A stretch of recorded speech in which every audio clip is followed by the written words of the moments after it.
eu preciso mostrar para vocês um momento que acabou chamando muita atenção. Durante uma ministração na igreja, o ministro do STF, André Mendonça, começou a falar sobre um tema muito importante, só que em determinado momento algo aconteceu que mudou completamente o clima ali.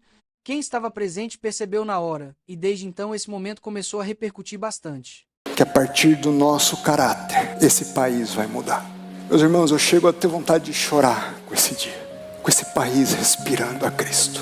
Eu me emociono quando as vidas desse país, na maioria, se dobrarem aos pés de Cristo. Você consegue se emocionar com isso?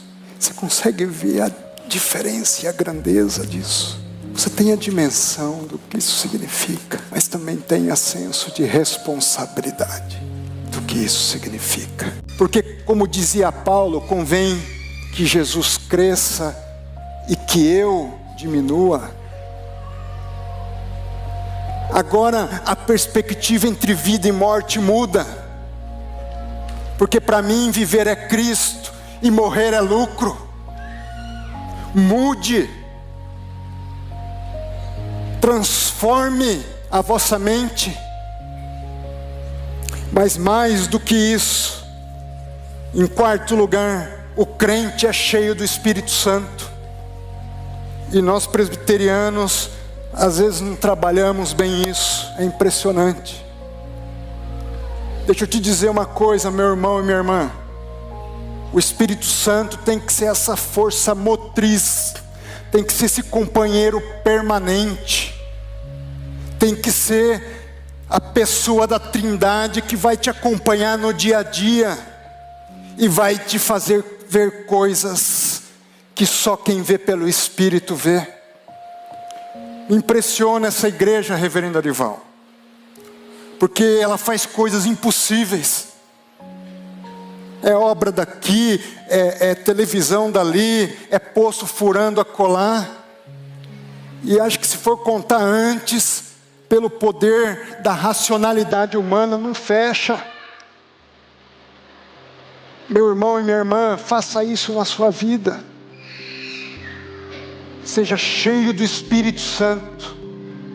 Porque quando nós somos cheios do Espírito Santo, verso de número 24, era o que acontecia com eles.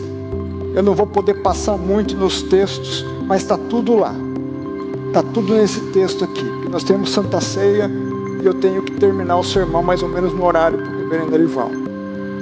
Mas seja cheio do Espírito Santo.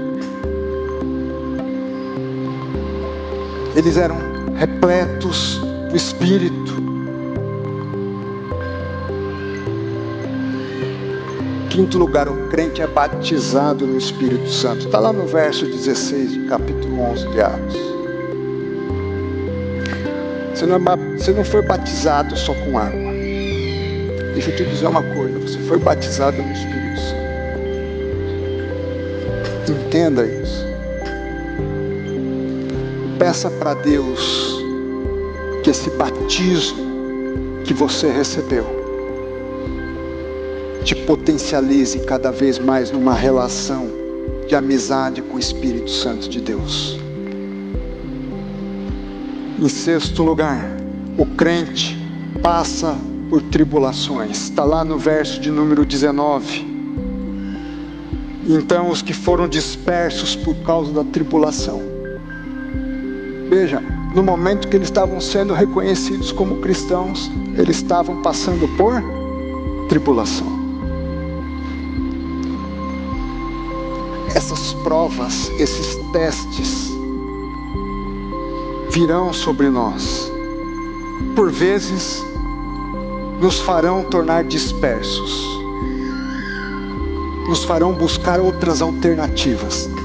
Veja, momentos de provas na vida da gente, esteja atento. São momentos talvez que Deus queira fazer uma guinada na sua vida. Não é o momento da queda, é o momento de uma nova oportunidade. Entenda isso. O momento da tribulação é o momento que você vai crescer. Diz no verso 28 do capítulo 11 que a tribulação veio inclusive na forma de fome. E que ali eles compartilhavam Portanto, bem-aventurado quando vos perseguirem. Bem-aventurado seja você quando vos injuriarem. Bem-aventurado seja você quando vos rejeitarem. Meu irmão e minha irmã, como é bom, por causa de Cristo, você não ser do grupo do que não é de Cristo. Eu me lembro de John Knox, e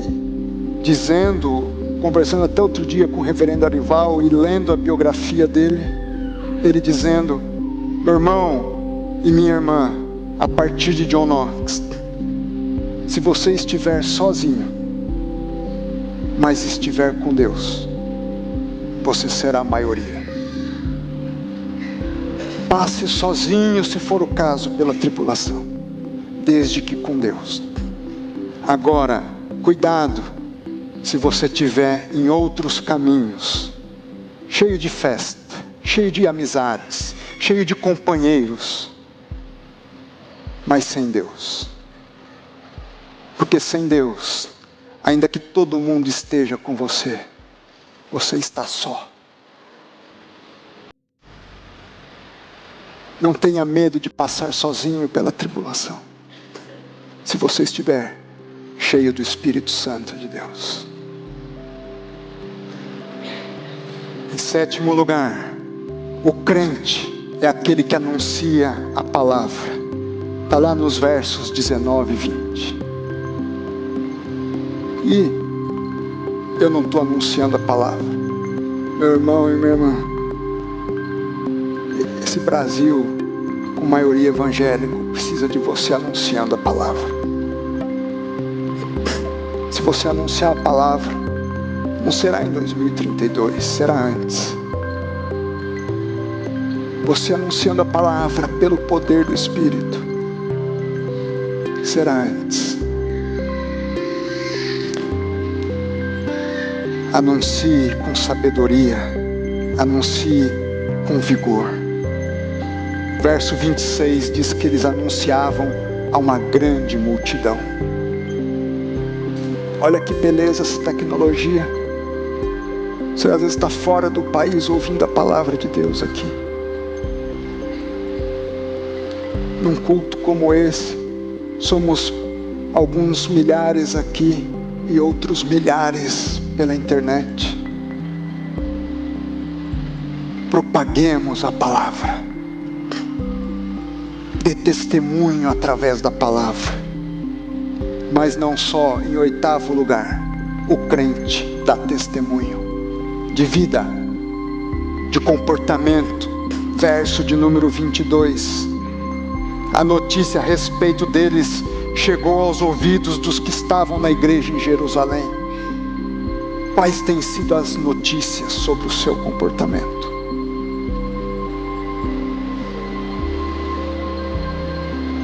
O que as pessoas veem de Cristo em você? No seu trabalho, na sua casa,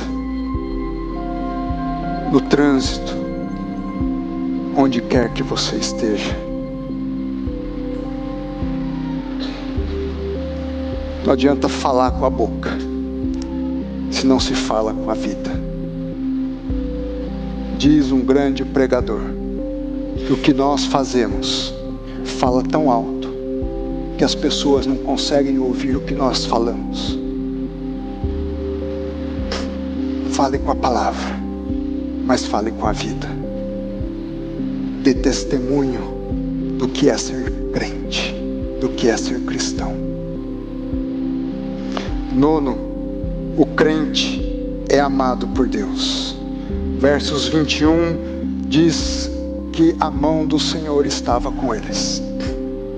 Verso 23 diz que a graça de Deus era vista por eles.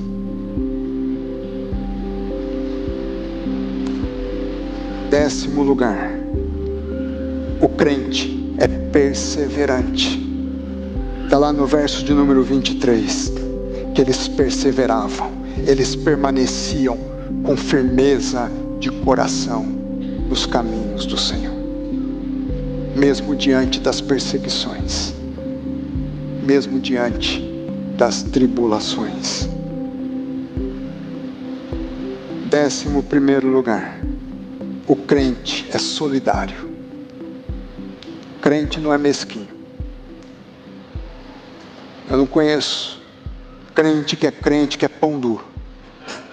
Cá entre nós. O crente não ganha dinheiro só para ele. Tudo que Deus põe na mão do crente é para abençoar a vida das pessoas. Onde está escrito isso? Está lá nos versos 25 e 26 de Atos 11. Que os discípulos, diante da fome, cada um conforme as suas posses, socorriam aos irmãos. O crente é solidário. O crente é caridoso. E por fim, pode parecer besteira, mas o crente vai à igreja. Às vezes eu ouço gente dizendo: não, eu sou cristão, eu sou crente, mas não vou na igreja. O crente vai à igreja. Não é só pela internet não, também pela internet, mas tem que vir aqui. Mas onde está isso, pastor? Está lá no verso 26. E por todo um ano se reuniam naquela igreja e ensinavam a uma numerosa multidão. Não era de vez em quando na igreja, é o ano todo. Então, o crente tem que estar na igreja. Crente fora da igreja é igual estudante fora da escola. Deu para entender? Você não fala para o seu filho: vai estudar, e deixa ele em casa. Você leva ele na escola. Então você que é pai, você que é mãe, traz teu filho para a igreja.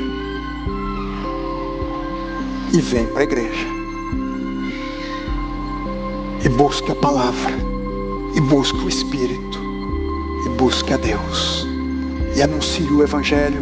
E viva o Evangelho. Seja solidário, seja generoso.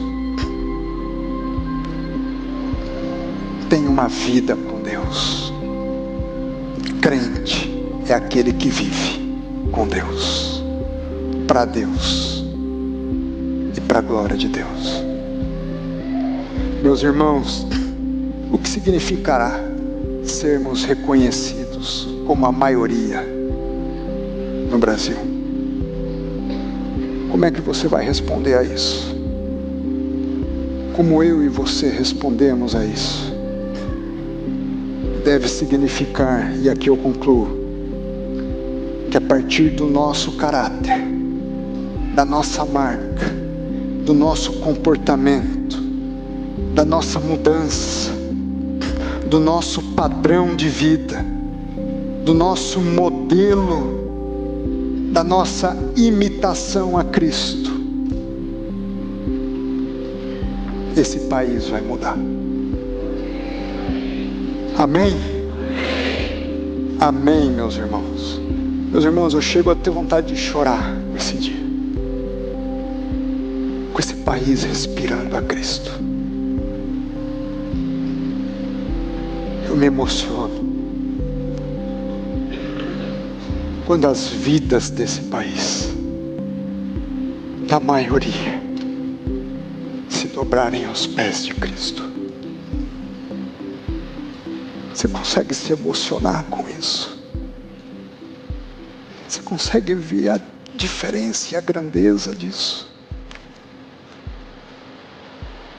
Você tem a dimensão do que isso significa, mas também tenha senso de responsabilidade